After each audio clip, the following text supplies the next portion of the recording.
So I'm back and I wanted to talk about a topic that I should have spoken about a couple of weeks ago, but I chose not to.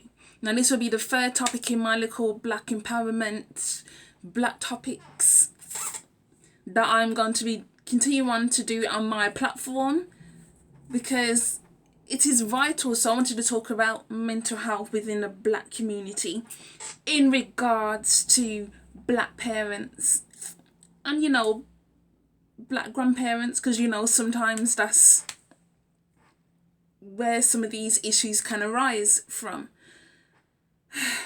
As you know, mental health issues within the Black community is not spoken about enough. In fact, in some cases it's not spoken about at all. It's one of those taboo subjects that you would have thought in 2018 would have moved on and we would be having more in-depth conversations. However, it seems that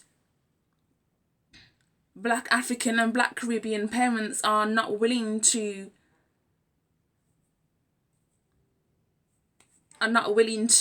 be open to these discussions.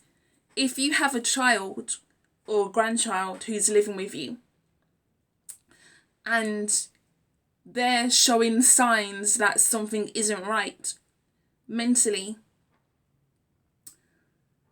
and you choose not to get help,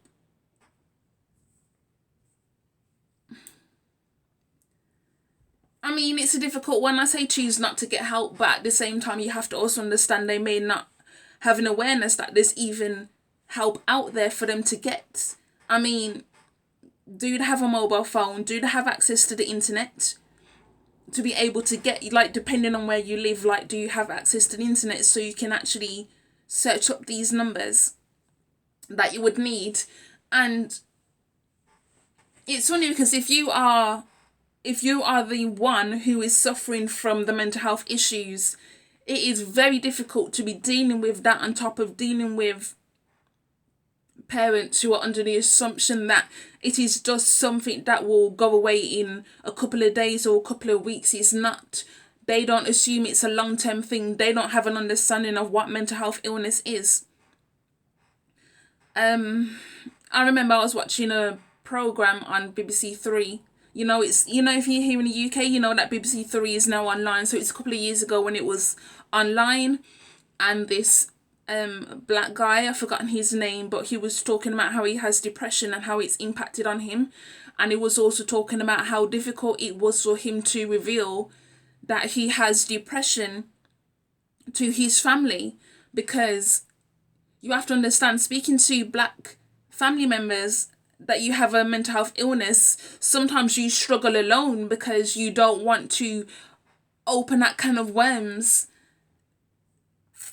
I mean, my mental health is fine, but we all have down days. But I'm talking more in regards to a person who has a long-term mental health illness. And whether that's depression, schizophrenia, bipolar disorder.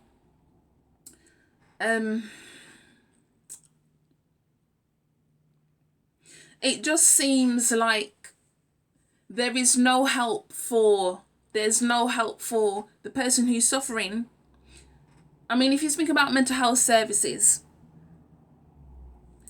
they are very discriminatory against Black people, and we need to be open and honest about that. There is a lot of racism and bias within the mental health services, okay? And also having to deal with racism on a day-to-day basis, having to deal with racism in mental health services who are supposed to help you get through. The program I watched also mentioned how Black men, I believe, are 10 times more likely to get schizophrenia. I mean, diagnosed with schizophrenia. That Black people are more likely to get admitted into psychiatric wards. A person can present with mental health issues to a GP and not get believed, not even get referred on to mental health services. Have you ever watched these programs about the police? And when they get a phone call They say, oh, this person is needs to be needs to be needs to see a mental health nurse so they can be assessed. The police are putting them in a jail cell, a jail cell until the mental health nurse can even get to them. So the mental health services are struggling. People are barely even getting seen. There's barely any beds available in the UK. And then you have to look at it like black people are virtually invisible to the mental health services. But when they get within the mental health services, they are overrepresented. And that's the problem. And then, so a black person's dealing with all of that. And then on top of that, they have to deal with their parents or grandparents or just their family members in general not having an understanding what mental health illness is. I mean, I don't mean to be taken in the wrong way. However, we all know, especially if you're like from the African and Caribbean community like myself. My background is Caribbean, but I know African people can direct African people can understand this as well, that they seem to feel that whenever their child or family member is presenting with mental health issues, that for some reason that they're possessed by a demon. I don't understand what it is with that logic. Why are they always assuming that it's a demonic possession? Now, me personally, I do believe that there's a higher power out there, and I do believe there are demons out there. However, it's like when someone's presenting in a way that you are not aware of because you have no understanding of it, you're automatically going to jump to what you know.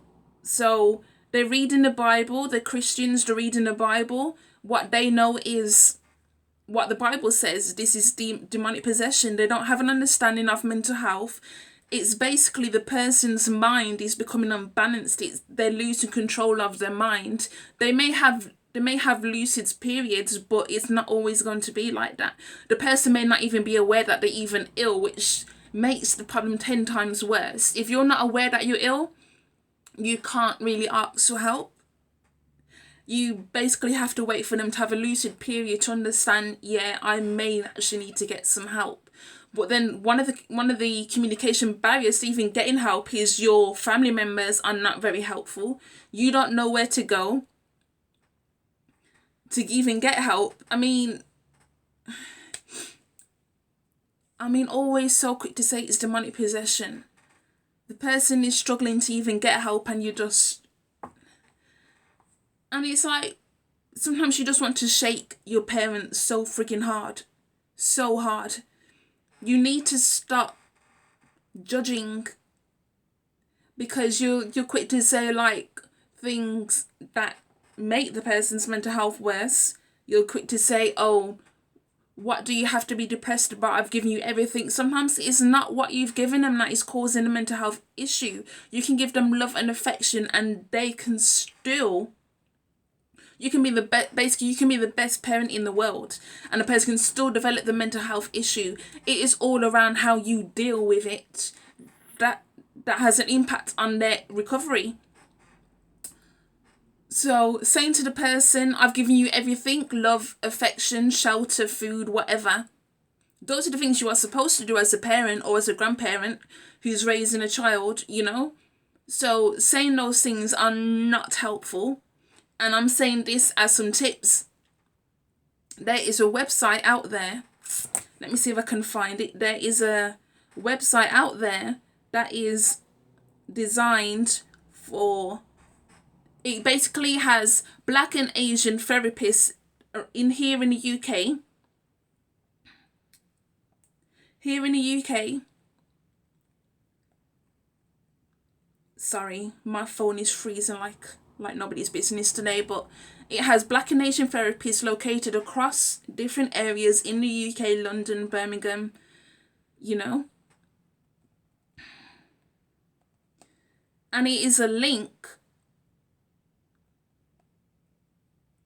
It is a link, so if you need help, it's somewhere to be accessed. But if you don't know that it's there, you're not going to be able to get the help. Now, it is called the Black, African and Asian Therapy Network. The website address is https://www.batn.org.uk. Now, I'm going to be posting a link down below, so don't worry about it. And it says on the website, it says it's designed for promoting high quality therapy from a Black and Asian perspective. And it also, if you scroll down, it also shows you a Find a Therapist, resources library, Community Connect, Therapist Connect, the leadership team. It is really a really good website. And it also tells you about the team as well. So yeah, it's really good. So that website is there. That's just like one of the things, like one tip. If you are able to find this website, trust me, use it. Especially if you don't want to go through mental health services and you don't want to be admitted to a hospital. This may be a different route, especially if it's like you're showing the very first signs of mental health issues. So yeah, that's that website. So it's the Black, African and Asian Therapy Network. And as I said, it's for promoting high quality therapy from a Black and Asian perspective.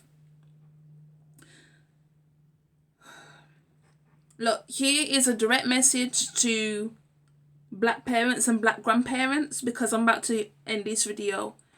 Please stop criticizing your children and grandchildren. Please stop assuming that because you have done everything that they cannot develop a mental health issue. Stop automatically jumping to demonic possession as to why the person is presenting mentally ill. That is not always the case. In fact, I would say 99.9% of the time it's not the case. They're actually presenting as severely mentally ill, and how quickly they get treatment is what makes all the best. Okay? Understand this. The trauma from slavery has deeply impacted upon us as a race. And that is part of why you have cognitive dissonance when it comes to talking about mental health issues. And finally, it's not all your fault, but you are not too old to learn about mental health, how to improve your child's mental health, where to go, where to access services. If you don't want to deal with white mental health nurses, mental health doctors, then I'm going to give you this website to help you. Okay? Because it may be another option. However, if your child is ill to the point where they do need to go to the hospital, take them directly to the hospital. Don't call the police. Don't call the police. They do not need a prison cell. They need to go to the hospital. Okay? Bye.